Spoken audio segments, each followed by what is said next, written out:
Halo, perkenalkan saya Kak Teguh. Di video kali ini saya akan membahas mengenai sebuah materi matematika, yaitu sistem persamaan linear 3 variabel atau yang kita kenal sebagai SPLTP. Baik, kita simak yuk penjelasannya.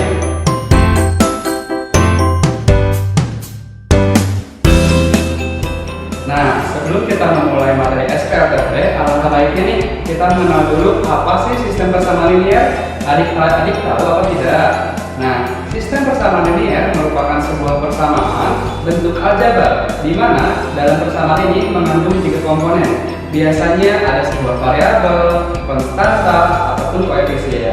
Jadi, persamaan linear ini biasanya bentuknya sebuah garis lurus pada koordinat kartesius. Kemudian, untuk pengembangan sistem persamaan linear itu sendiri terbagi menjadi 3. Yang pertama, ada sistem persamaan linear satu variabel atau yang kita kenal SPLSP. Nah, biasanya bentuk seperti ini. 4x tambah 3 sama dengan 8. Artinya, hanya memuat sebuah satu variabel, yaitu variabel x. Yang kedua, ada SPLDP atau sistem persamaan linear dua variabel. Biasanya seperti ini. 2x tambah 3y sama dengan 7. Nah, jadi terdapat dua variabel di antara persamaan tersebut. Ada variabel x dan variabel y. Lebih lanjutnya, kita kenal sebagai SPLTP atau yang kita akan bahas pada video kali ini. Sistem persamaan yang punya 3 variabel sekaligus. Contohnya, 3x tambah 2y tambah z sama dengan 4. Nah, ada 3 variabel dalam satu persamaan, yaitu variabel x, y, dan z. Mau tahu lebih lanjut tentang SPLTP? Yuk kita lihat video berikut ini. Sistem persamaan linear 3 variabel atau yang kita kenal sebagai SPLTP merupakan suatu persamaan yang terdiri atas 3 persamaan dan 3 variabel. Nah, terlihat jelas bukan? Masing-masing persamaan itu pasti terdiri dari 3 variabel. Misalnya, kita menggunakan variabel x, variabel y, dan variabel z. Dari masing-masing persamaan tersebut mengandung 3 komponen sebagai syarat persamaan linear, yaitu terdapatnya sebuah variabel, konstanta, dan koefisien. Kemudian, untuk menyelesaikan sistem persamaan linear 3 variabel dapat dilakukan dengan beberapa metode. Misalnya, 1. Menggunakan metode eliminasi. 2. Menggunakan metode substitusi. 3. Bisa menggabungkan antara eliminasi dan substitusi. Dan yang keempat, bisa menggunakan metode determinan. Nah, pada video kali ini, Kak Teguh akan menjelaskan penyelesaian sistem persamaan linear 3 variabel menggunakan metode eliminasi. Nah, berikut Kak Teguh akan menjelaskan mengenai penyelesaian SPLTP menggunakan metode eliminasi. Metode eliminasi merupakan suatu cara penyelesaian dengan menghilangkan salah satu variabel. Adapun beberapa langkah dalam metode ini, yaitu langkah 1, bisa mengeliminasi salah satu peubah atau variabel, baik variabel x atau y, bahkan z, sehingga diperoleh SPLDP atau linear 2 variabel. Berikutnya, selesaikan SPLDP yang diperoleh pada langkah pertama.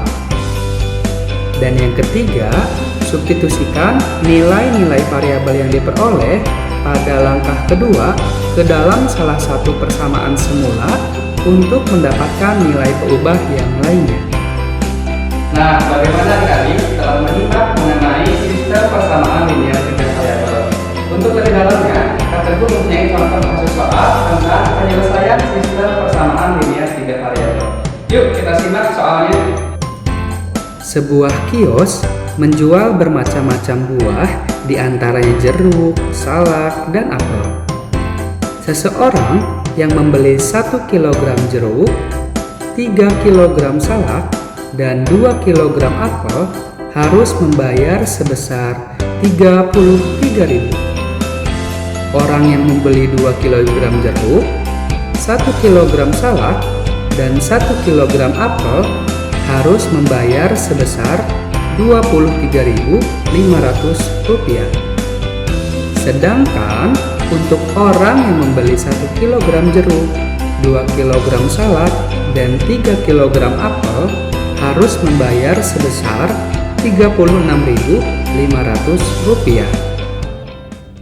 Berapa harga per kilogram salak, jeruk, dan apel? Nah, adik-adik, itulah bentuk soal yang kita harus kerjakan. Bagaimana? Adik-adik bisa menyelesaikannya atau tidak? Nah, untuk lebih lanjutnya, yuk kita kerjakan secara bersama-sama di video berikutnya.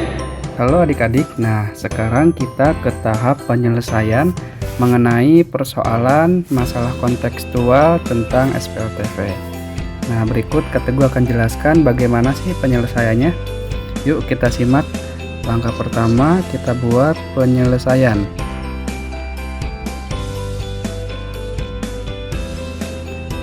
Nah, untuk tahap ini, adik-adik bisa melakukan identifikasi masalah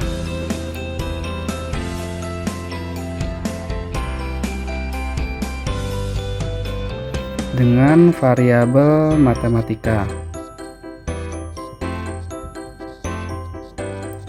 Nah, karena kita mempunyai 3 komponen, yaitu ada jeruk, kita bisa ibaratkan sebagai X, lalu ada salak, kita ibaratkan sebagai Y, dan yang terakhir apel kita ibaratkan sebagai Z. Nah, masing-masing komponen ini kita notasikan dengan huruf variabel X, Y, dan Z.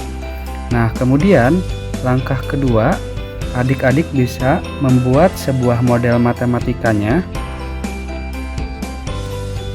dengan cara lihat ketentuan pada soal. Misalkan untuk orang yang membeli pertama itu kan ada 1 kg jeruk, berarti X tambah 3 kg salak tambah 2 kg apel dengan harga 33.000. Nah, ini untuk kita ibaratkan sebagai persamaan pertama. Selanjutnya itu ada 2 kg jeruk, berarti 2X ditambah 1 kg salak dan 1 kg apel, itu sebesar Rp23.500. Kita notasikan sebagai persamaan kedua. Kemudian ada 1 kg jeruk ditambah 2 kg salak ditambah 3 kg apel, itu sebesar Rp36.500 sebagai persamaan ketiga. Nah, dari dua langkah ini kemudian adik-adik bisa nih melakukan eliminasi sesuai dengan metode yang kita gunakan. Untuk eliminasi pertama, adik-adik boleh eliminasi variabel X. Variabel X pada persamaan 1 dan persamaan 3. Jadi di sini adik-adik lebih kepada lihat angka yang lebih sederhana. Bisa menggunakan persamaan 1 dan persamaan 3. Di mana persamaan satunya X tambah 3Y tambah 2Z sama dengan 33.000.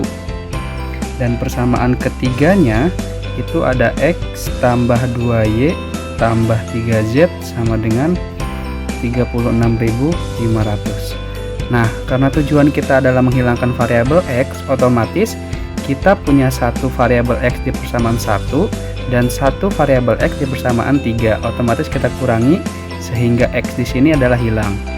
Nah, kemudian 3Y dikurang 2Y kan sisa Y. Kemudian 2Z dikurang 3Z sama dengan min Z, di mana untuk besarnya 33.000 dikurang 36.500. Jadinya didapat 3.500. Nah, ini kita bisa jadikan sebagai persamaan keempat. Langkah selanjutnya, adik-adik bisa juga nih mengeliminasi kembali variabel X tapi menggunakan persamaan yang lain. Sekarang eliminasi X, tapi kita akan menggunakan persamaan 1 dan persamaan kedua. Kita tuliskan kembali persamaan 1X tambah 3Y tambah 2Z sama dengan 33.000. Kemudian untuk persamaan keduanya ada 2X tambah Y tambah Z sama dengan 23.500. Tujuannya sama ya, untuk menghilangkan variabel X. Di persamaan 1 kita punya X-nya 1, tapi di persamaan 2 kita punya X-nya 2. Nah, kita setarakan dulu nih. Yang atas kita kali 2 dan yang bawah kita kali 1, atau persamaan 1 kali 2, persamaan 2-nya kali 1. Sehingga diperoleh 2X tambah 3 kali 2 6Y tambah 4Z sama dengan 66.000. Kemudian untuk persamaan 2 karena masih dikali 1, jadi tetap ya 2X tambah Y tambah Z sama dengan 23.500. Nah, dari sini boleh nih kita eliminasi karena koefisiennya itu sama, 2X dan 2X kita kurangi saja. Kemudian diperoleh hasil 5Y min 3Z sama dengan 42.500. Nah, ini kita namakan sebagai persamaan kelima. Nah, setelah ini proses eliminasi selesai. Kemudian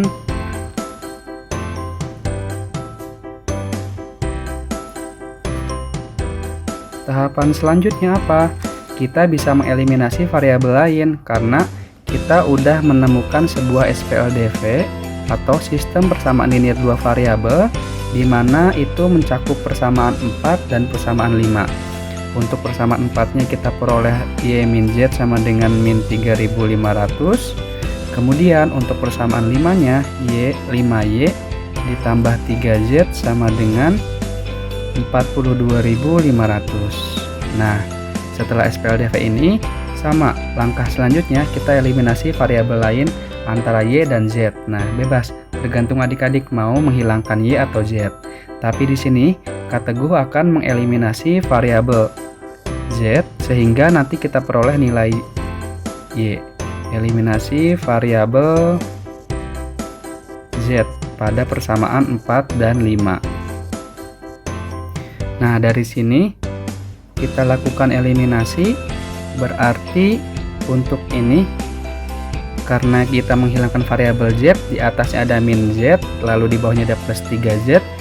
Nah, kita modifikasi lagi nih supaya nilainya sama atau koefisien sama, yang atas Teguh kalikan 3, yang bawahnya kalikan 1, sehingga diperoleh nilai 3Y min 3Z sama dengan min 10.500. Kemudian untuk persamaan 5-nya Kak Teguh kali 1 menjadi 5Y tambah 3Z sama dengan 42.500. Nah, di sini kita punya nih koefisien 3Z-nya sama, yang atasnya plus, yang atasnya minus dan yang bawahnya plus, sehingga untuk menghilangkan variabel Z kita operasi penjumlahan. Sehingga kita peroleh 8Y, ini kita coret karena dia hilang ya atau hasilnya 0, sehingga min 10.500 ditambah 42.500 itu menghasilkan nilai 32.000. Nah, karena variabel Y yang kita cari, sehingga 32.000 ini kita bagi dengan 8 sehingga Y sama dengan 4.000. Oke, kita sudah menemukan nilai variabel Y nya itu sebesar 4.000. Nah, kita lanjutkan. Nah, dari sini kita boleh nih melakukan substitusi nilai yang kita peroleh kan Y sama dengan 4.000. Kita substitusikan ke persamaan 4, di mana persamaan 4 itu Y min Z sama dengan min 3.500. Nah, di sini tujuannya untuk apa? Tujuannya untuk mendapatkan nilai variabel Z, sehingga kita ubah min Z sama dengan min 3.500. Karena dia pindah ruas Y-nya yang asal positif menjadi negatif, sehingga kita langsung ubah variabel Y dengan angka 4.000. Nah, sehingga diperoleh variabel min Z sama dengan min 7.500. Karena keduanya bernilai min, kita kalikan min 1 pada ruas kiri dan ruas kanan, sehingga Z sama dengan 7.500. Oke, udah ada dua variabel nih yang kita peroleh, variabel Y nya sebesar 4.000 dan Z nya sebesar 7.500. Nah, setelah ini kita bisa lakukan substitusi kembali. Substitusi untuk nilai yang kita peroleh yaitu Y-nya sebesar 4000 dan Z-nya sebesar 7500 terhadap persamaan pertama. Nah, kita substitusikan ke persamaan 1, di mana persamaan 1 X tambah 3Y tambah 2Z sama dengan 33.000. Oke, kita punya Y-nya 4000, Z-nya 7500. Yuk kita ganti aja nilai variabel Y dengan angka masing-masingnya sehingga kita peroleh X, kita modifikasi dulu menjadi 33.000 dikurang 3Y dikurang 2Z, karena masing-masing variabel ruas kiri itu bernilai positif, kita ubah ke ruas kanan menjadi nilainya negatif, sehingga X 33.000 kita 3 kali 4.000 dikurangi 2 dikali 7.500, sehingga kita peroleh nilai X nya itu sebesar 33.000 dikurang 3 kali 4 itu 12, berarti kan 12.000 dikurang 2 kali 75 kan dapatnya kurang lebih 15.000, sehingga X nya itu diperoleh nilai 6.000. Nah, sudah terpenuhi ya nilai masing-masing variabel baik X, Y, dan Z nya, sehingga himpunan penyelesaian atau himpunan yang kita peroleh itu untuk SPLTV dalam kasus kontekstual itu kita punya variabel X, Y, dan Z, di mana X nya sebesar Rp6.000, kemudian ada variabel Y nya sebesar Rp4.000, dan variabel Z yang kita miliki sebesar Rp7.500. Nah, ini merupakan himpunan penyelesaian dari masalah kontekstual yang dibahas pada video selanjutnya. Pada video sebelumnya. Oke, gimana adik-adik? Paham? Oke, kalau demikian berarti Kak Teguh cukup ya. Kita akhiri di pertemuan ini untuk penyelesaian dengan metode eliminasi. Itulah serangkaian mengenai penjabaran untuk video sistem persamaan linear 3 variabel beserta contoh kasusnya. Bagaimana? Mudah bukan? Nah, biasanya matematika dianggap sulit karena kita tidak terbiasa. Artinya, kalau kita ingin bisa, kita harus membiasakan. Seperti adik-adik ya. Terima kasih adik-adik, sampai jumpa di video selanjutnya.